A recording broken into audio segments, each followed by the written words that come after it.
And welcome to another episode of The Conversation Live. The Conversation Live focuses on social justice, restorative justice, inclusion, and equality. Coming up today, we're going to have a critical and possibly uncomfortable conversation.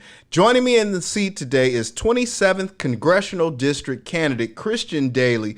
And I want to talk with Christian today. I want to unpack his campaign, his candidacies. We're going to talk about some of the differences between some of his opponents.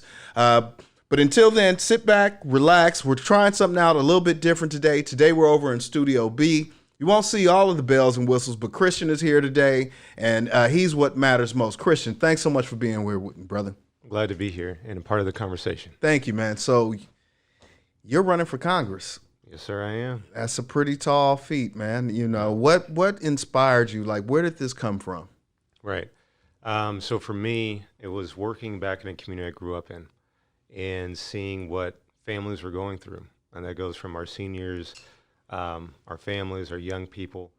And it was different vignettes that I've been sharing on the campaign trail that allowed me to see outside of the office window, but to be in the community, see what people were going through, and realizing that the struggle is real, and it's still real today. And as it was about time for us to do something, not just talk about it, but be about it. Not just bring a Band-Aid, but bring a cure if possible, and to bring solutions to the community. Okay. So, I mean, because you're no stranger to the political landscape. I Right. mean, you worked for some years with Supervisor Catherine Barger Right. Out in the field. And so how has that experience prepared you? Right, so it was an awesome experience for this part right here to be in the community. And then really, I can't stress that enough. I was the boots on the ground in 9 communities, in 9 diverse communities, 7 of which are in the district. And it was going each and everywhere and having conversations with people. Listening is the key part right there.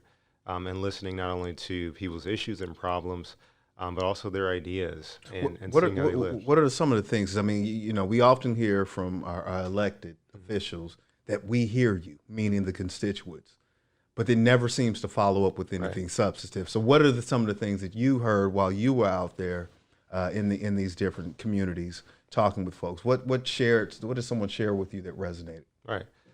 So I'll just start real quick. There's a difference between hearing and listening. Hearing is just that, how the mechanics work in your, with your ears. But listening is actually taking that in, processing it, and thinking about it, and then acting on it. And something as far as when we were, I was out in the field, it was, working and helping our seniors and going to different senior centers and volunteering and seeing our seniors with Tupperware to save some of that food so that way they can have some dinner later on that night. And my heart broke, but also something in my mind clicked. It was, being at different nonprofits and one of which and seeing young people that are being trained and getting ready for college get a raffle ticket to go and get some gifts that were there at the end of the day. And some students passed by some really great gifts and got blankets. And the executive director leaned over to me and asked me, do you know why they got the blankets? And I said, no. They said, because they're homeless. And from there is just seeing and also, encountering young people along the way who graduated, got the degree, but then didn't have a job, unemployed. And I went through that myself, graduating from USC, coming out, ready to rule the world, if you will. And then hitting unemployment about 1.5 years and knowing what that does to someone each and every day. So when I was in that position, doing what I could to really help them, and connect them to a potential employer, but seeing as far as that, the struggles that I dealt with, the struggles that, have been persistent remain. And it was like, we got to do better, and we can do better. I mean, because college debt, the cost of attending college is it's astronomical. Oh, yeah. I mean, and I don't know if the argument that we heard maybe a generation ago, maybe, in my generation where, it was school or nothing, if you wanted to have a career, be gainfully employed. But when you see kids, young people coming out of school, 6 figures in debt, $150,000, $175,000 in debt. That's me. Yeah. I mean, what kind of burden does that put on you? Right. I mean, you've essentially got the shoelaces for your bootstraps. Yeah. But what kind of burden does that really actually strap you with? Right. It essentially it ties those shoelaces together. Like you shared, as far as your generation, my generation, we've heard this consistently in the community saying, get your education. It's your key to a better life. And that was my hope and desire when I went in. And I'm grateful that I went to Pasadena City College first before going to USC and graduating, and then going to Pepperdine. These are two very expensive schools, great schools, but expensive.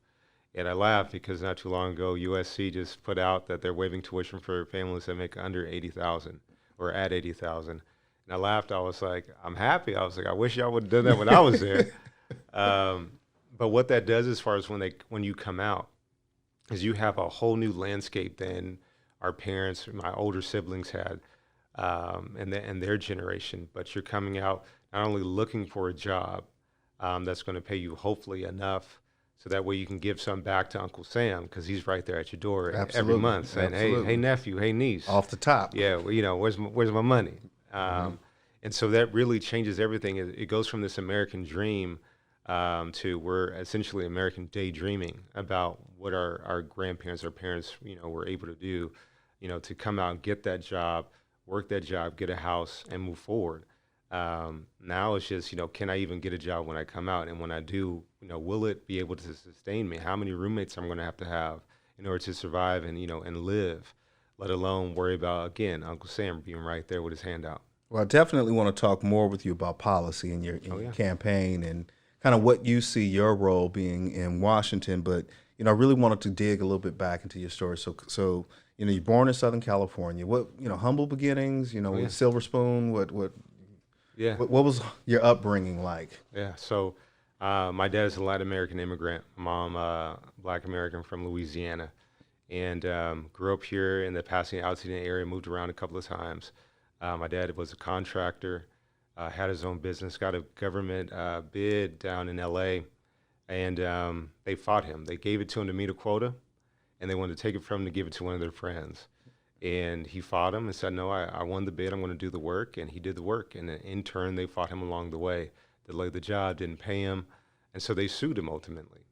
And from that, we found out that we were exposed to lead-based paint, which is a carcinogen known to cause cancer and birth defects. And I was suffering from severe headaches as a kid. My mom lost her child, another crew member whose family, they were pregnant. Child was born with special needs. And that kind of encompassed from my childhood into my adult life.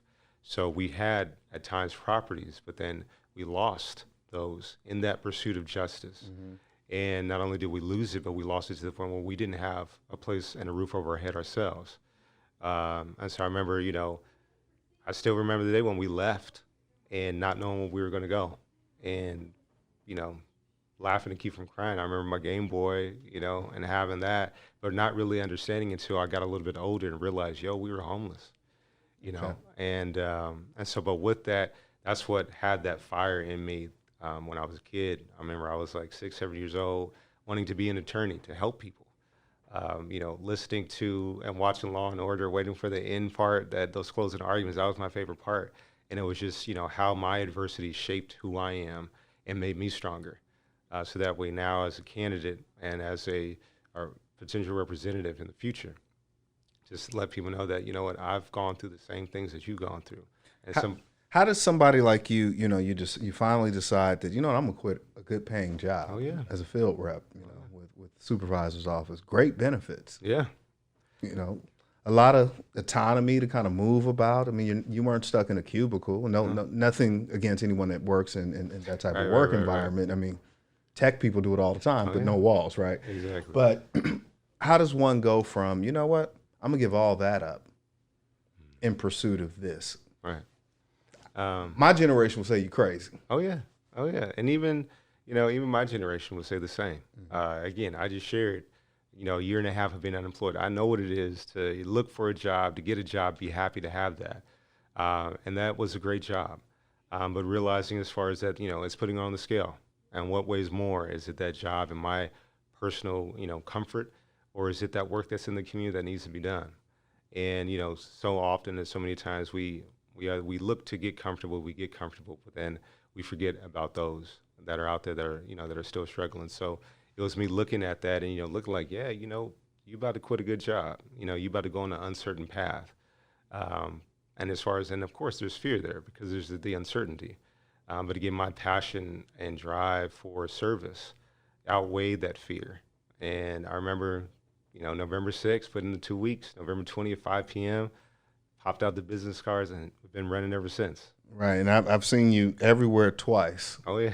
And Oh, at yeah. the same time, we'll talk about that journey into your journey to Washington on the other side of this. You're watching The Conversation Live. The Conversation Live focuses on social justice, restorative justice, inclusion, and equality. My guest today is Christian Daly. Christian is a candidate in the 27th Congressional District, and he's looking to take on the incumbent Judy Chu, as well as Beatrice, I believe I'm pronouncing it, Cardenas. Cardenas. Cardenas, Yeah. excuse me, Beatrice. And they both are vying for this seat. What makes you different? Right. And I want to focus this on the incumbent right now. What makes you different? I know you're running as an independent, Yeah. and some would say that it should be a challenge in and of itself. But why are you different than her? Right. And I think it's that right there as far as me being an independent. Just first and foremost, at face value, I'm registered no party preference, and what that means is that there's no party. I'm looking to work directly for the people, and so I'm not looking to work for a party. Mm-hmm. And when you go to Washington and you're working for a party essentially, but saying you're working for the people, you get to Washington D.C. and you fall in line. They tell you what to do, when to do it, how high to jump, and you don't even ask no questions. You just do it. And that doesn't really do a service for the community. And so running as an independent, it is a challenge because essentially there's no infrastructure there.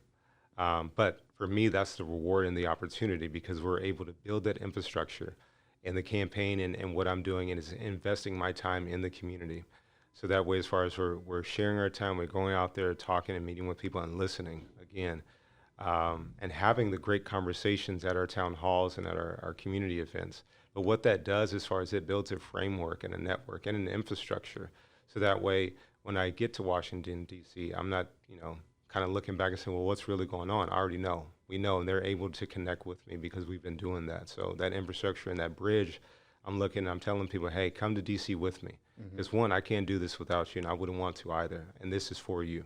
Well, I mean, you talked about that. You get to Washington and then you kind of go through your freshman orientation, your onboarding process, and somebody kind of sits you down and lets you know this is the way things really work. And they call that the uniparty. You know what I mean? So how I mean, do you see yourself evolving to becoming a career politician? How do you maintain that balance of service for the people? Because many come in with great ideas, Right. but staying in there requires money, requires backing. So again, how's that going to be different with you? Right. So for me, I'm not looking to be a politician or a career politician. For me, it's about public service. I'm a public servant.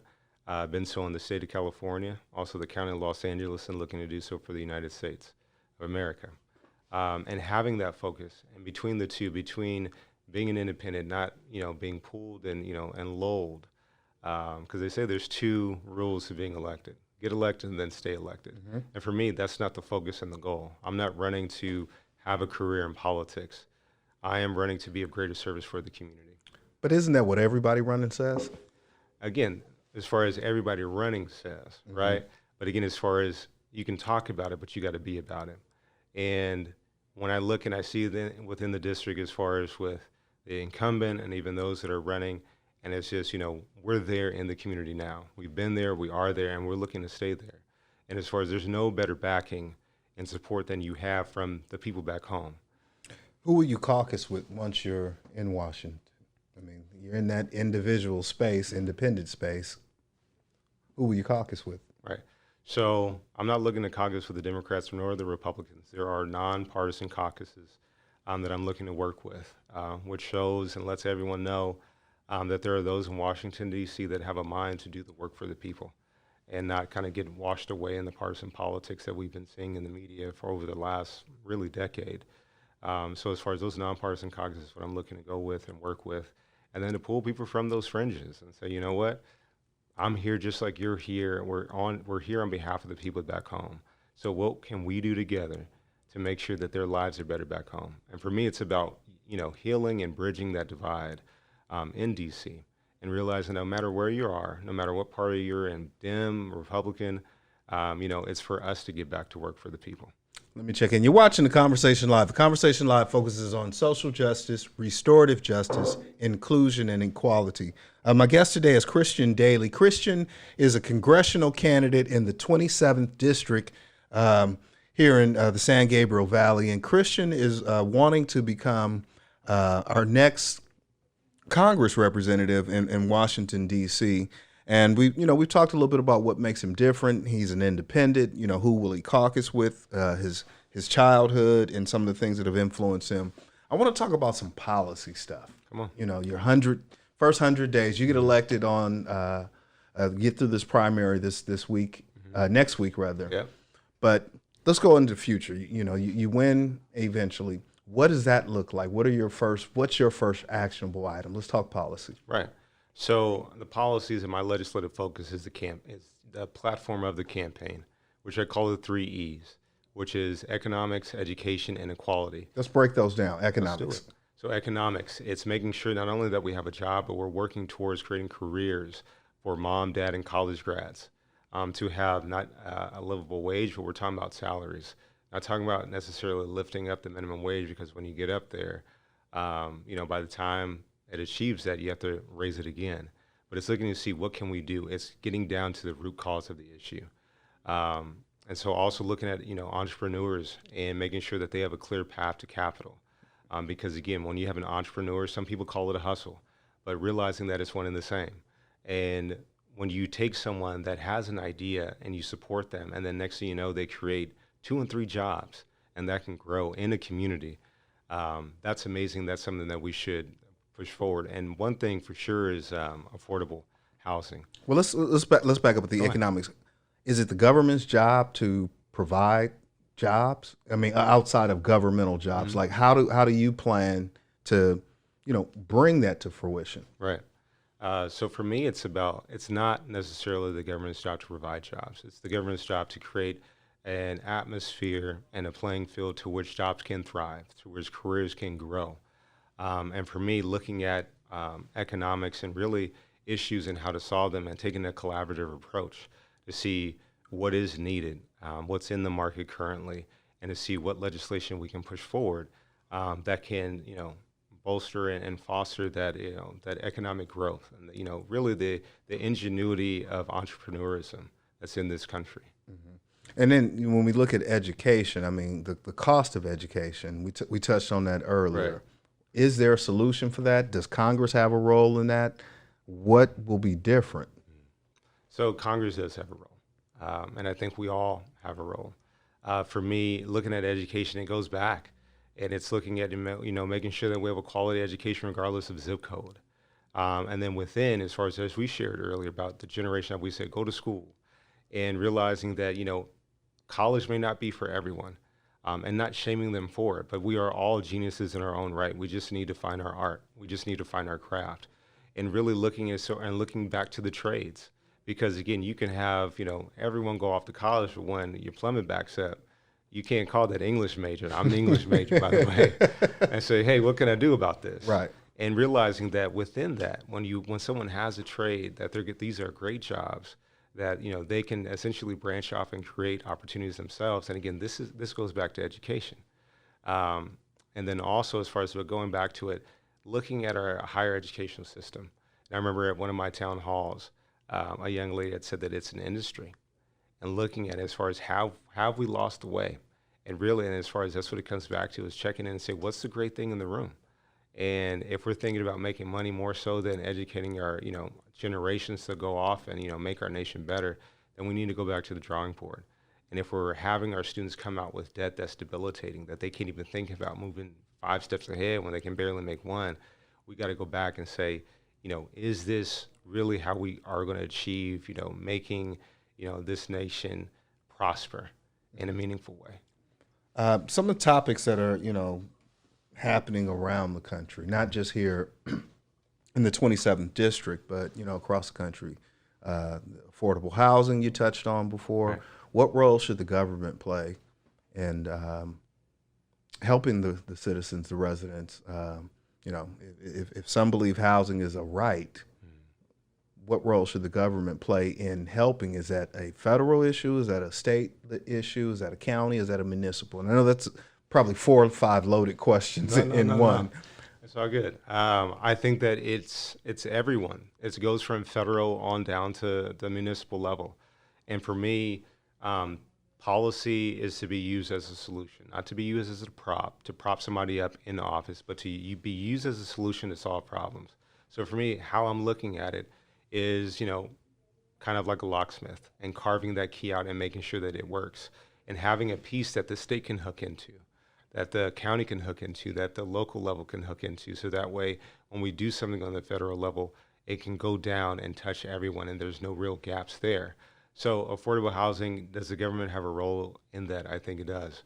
Now, it doesn't mean that, it's solely on the government, but it's everyone. For me, it looks, and I'm looking to make a roundtable and build a roundtable of collaboration. And that is, the government piece on all levels. That's nonprofits. That's the faith community. That's the business community. And each of us have a piece of the puzzle. But when we put that piece together, we can really see a big picture and a solution. But just one piece of, if one person has just a piece, that's really not going to do much. But it's looking to see how can we collaborate. And there are a number of nonprofits here in Pasadena. And it's looking to say, are we talking with them? Are we listening to them? And are we working with them to make sure that the policies that we legislate and we up there in DC and on down to the city level, is this actually working? They are the boots on the ground, in their respective area, and they know better than anybody.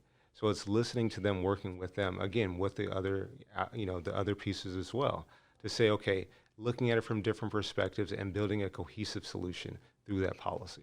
Now, gentrification is, thought of as a bad word, and we only think of it sometimes through one lens, one myopic lens of who may actually be gentrifiers. But does government have a role in either slowing that down or accelerating? Is that something that you would be working towards? Right.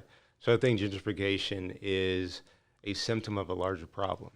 It goes back to, again, for me, that economic question of not only do we have jobs, but do we have careers that is providing that, that sustainable job that is allowing someone to stay in a community that they're in and not, having people come through, buy them out, and then building, places that people can't afford.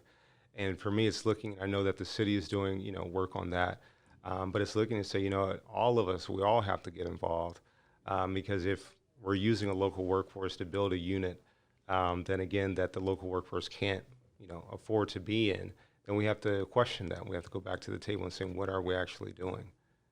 Okay, let me check in real quick because we're getting hard up on the time. You're watching The Conversation Live. The Conversation Live focuses on social justice, restorative justice, inclusion, and equality. Today, my guest is Christian Daly. Christian is a independent candidate in the 27th Congressional District. Primaries are March 3rd, next Tuesday. Ballots are already out in the mail. Oh, yeah. Early voting has already begun. I got 2 questions for you, Christian, to get out of here. We got about 4 minutes to get them answered. Right. Why is the census so important? That's the first one. Right. So the census is key. Not only does it count, but it also is able to bring resources to communities around the nation. I think it's around $2,000 that a person can bring when they're counted. But not just that, but it comes down to also representation. And if there is a low count, especially this year, this seat, the 27th Congressional District, will be dissolved. Mm-hmm. And for me, representation is key. And so in part, as I'm on the campaign, I'm wearing one hat, letting them know and educating them about our platform and 3 E's. But also it's letting them know about the census and about getting counted to make sure we get resources back to the community and also that we keep this seat. Not for me to have a place and to have a seat to run for, but that way the people there can have a representative that's going to fight for them in DC. Speaking of the people, we're hyper local here. Our audience footprint is here in Pasadena. What are you going to do for the people of Pasadena? All right. Number one is key is listening and getting out there. Last week I had a meeting with some brothers up at Community Arms and looking to get all around Pasadena to looking to see, how we can solve some of these issues, which comes down to affordable housing and homelessness, too. And it's looking at, again, homelessness, not just at the surface, but pulling that out and really dissecting it and getting down to helping be a part of that solution and using legislation to do that and letting local leaders, whatever side they're on, business, faith, nonprofit, or government, let them know they're not alone. And I'm in there with them and ready to fight. All right. Christian Daly has been my guest today, folks. Again, thank you for checking in on another episode of The Conversation Live. Trying something a little bit different today. We're in Studio B, different feel, different vibe, but we appreciate you checking in. Till we have another opportunity to speak with you, as always, agape.